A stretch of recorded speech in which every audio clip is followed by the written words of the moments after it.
परमेश्वर के धन्य नाम की महिमा हो। प्रभात मनन के सत्र 2752 में आप सभी का बड़े प्रेम के साथ स्वागत करता हूं। आइए आज के मनन के लिए हम पढ़ते हैं प्रकाशित वाक्य अध्याय 2 पद 26। जो जय पाए और मेरे कामों के अनुसार अंत तक करता रहे, मैं उससे जाति जाति के लोगों पर अधिकार दूंगा। प्रभु यीशु मसीह ने थुआतीरा के उन विश्वासियों को जिन्होंने झूठी शिक्षाओं का इनकार किया, ये कहते हुए हम कल देखे थे कि जो उनके पास है अर्थात वचन की सही शिक्षा पर आधारित विश्वास, उससे थामे रहे। जब हम 26 से 28 तक के पदों से गुजरते हो, प्रभु ये कहते हुए हम पढ़ते हैं कि इस प्रकार जो लोग वचनानुसार का विश्वास को थामे रहे, उन्हें प्राथमिक रूप में क्या क्या प्रतिफल मिलने वाला है। 26वीं पद में हम देखते हैं कि उन्हें प्रभु जाति जाति के लोगों के ऊपर अधिकार देंगे। यह पद वर्तमान संसार में प्रभु यीशु मसीह के 1000 वर्षीय शासन में वचनानुसार का विश्वास को थामे हुए मसीह विश्वासियों की भागीदारी को सूचित करती है। निम्न घटना के बारे में प्रकाशित वाक्य 20 की 4 से 6 तक के भाग में हम इस प्रकार पढ़ते हैं। फिर मैंने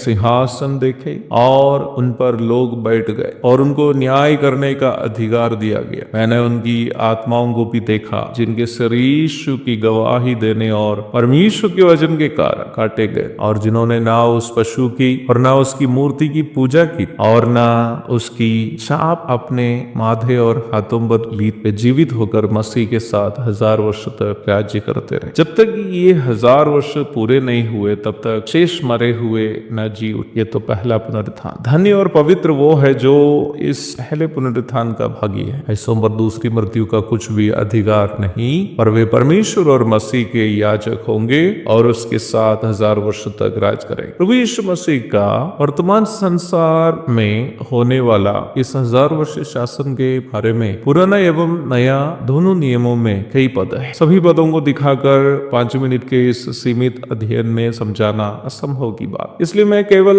महत्वपूर्ण कुछ पदों को ही दिखाकर समय सीमा की अंदर में ही रहने की कोशिश करता हूँ। मैं चाहता हूँ कि मैं जितना समझाता हूँ उससे भी और भी गहरा अध्ययन इन सब विषय में आप अवश्य करें। यदि आपकी कलीसिया में बाइबल कॉलेज आदि में जाकर गहरा अध्ययन किए हुए प्रभु के दास लोग हो, इन विषयों में गहरा अध्ययन के लिए आप उनसे मदद भी अवश्य ले सकते हैं। हो सकता है वे लोग मुझसे भी अच्छी तरीके से आपको सिखा पाए। कैसे भी हो, वचन का उपदेश सीखने की कोशिश आप अवश्य जारी रखें। आइए विषय में वापस आते हैं। जिस घटना के बारे में हम अभी प्रकाशित वाक्य 2 की 26 एवं 20 की 4 से 6 तक के भागों से पढ़े, ये घटना यीशु मसीह का मध्यगाशी आगमन तथा वर्तमान संसार में 7 वर्षों का महासंकट काल के बाद में होने की है। कलीसिया युग के अंत में जब प्रभु मध्यगाश में आएंगे, सभी उन उद्धार प्राप्त मसीही, वे चाहे जीवित रहे या मृतक, महिमामय शरीर का धारण करते हुए प्रभु के साथ हवा में उठा लिए जाएंगे। इस प्रकार कलीसिया को प्रभु वर्तमान संसार से अलग करेंगे। पहला थिस्सलुनीके अध्याय 4 की 13 से 18, फिलिप्पी 3 की 20 और 21। जितने उन मसीही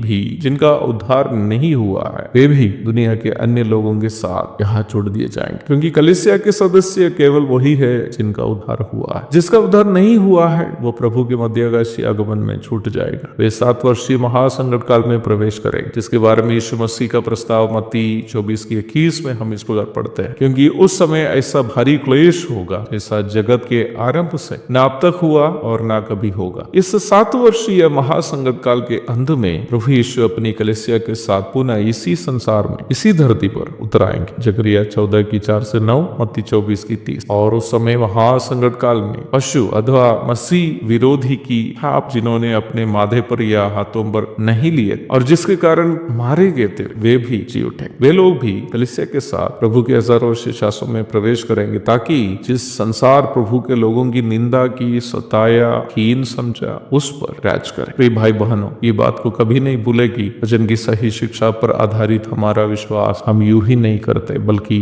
एक बड़ा प्रतिफल के लिए ही करते हैं जो यीशु मसीह के हाथों से हमें मिलने वाला है। एक और शुभ दिन की धन्य कामनाओं के साथ आज का मनन में समाप्त करता हूँ। प्रभु आप सबको आशीष दे। आमीन।